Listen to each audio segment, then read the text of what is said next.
BRS Jews کے خلاف high court سے رجوع ہوگی KTR کا اعلان، امیدواروں کو انصاف دلانے کا عزم۔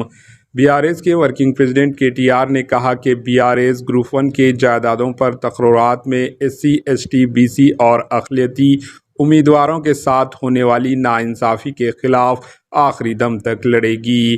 ان کی پارٹی جاری کردہ GO 29 اور 46 کے خلاف ہائی کورٹ سے رجوع ہوگی۔ اس کے علاوہ اس سلسلے میں پارٹی قائدین RS پروین کمار، D شراون دیگر کی جانب سے سپریم کورٹ میں عرضی داخل کی گئی۔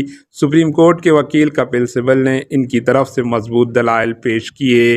KTR نے تلنگانہ بھون میں میڈیا کے نمائندوں کو مخاطب کرتے ہوئے کہا کہ سے امتحانات شروع ہو چکے ہیں، اس مرحلے میں امتحانات کو روکنا درست نہیں ہے۔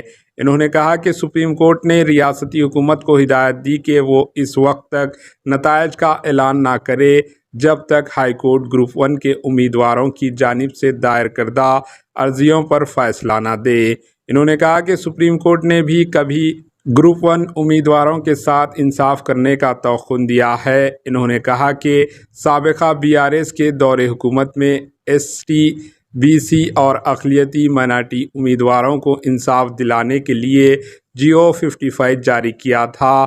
سابقہ وزیر T ہریش راؤ نے GO 29 کے خلاف اسمبلی میں حکومت کو توجہ دلائی تھی۔ انہوں نے کہا کہ 563 مخلوط جائیدادوں کے لیے 30,000 امیدواروں میں مسابقت ہے۔ حکومت نے صرف ایک ہفتے میں امتحان لکھنے کی ہدایت دی۔ انہوں نے کہا کہ گروپ 1 امیدواروں کو امتحان لکھنے کے لیے ان کا دماغ پرسکون ہونا چاہیے۔ حکومت کی جانب سے احتجاجی اسٹوڈنٹ کے خلاف ظلم و زیادتی کی گئی۔ انہوں نے کہا کہ BRS کی جانب سے گروپ 1 کے امیدواروں کی تائید میں ہائی کورٹ میں نامزد وکیل کی خدمات حاصل کرے گی۔ Bureau report AHN news. AHN news کو لائک کریں، شیئر کریں اور سبسکرائب کرنا نہ بھولیں۔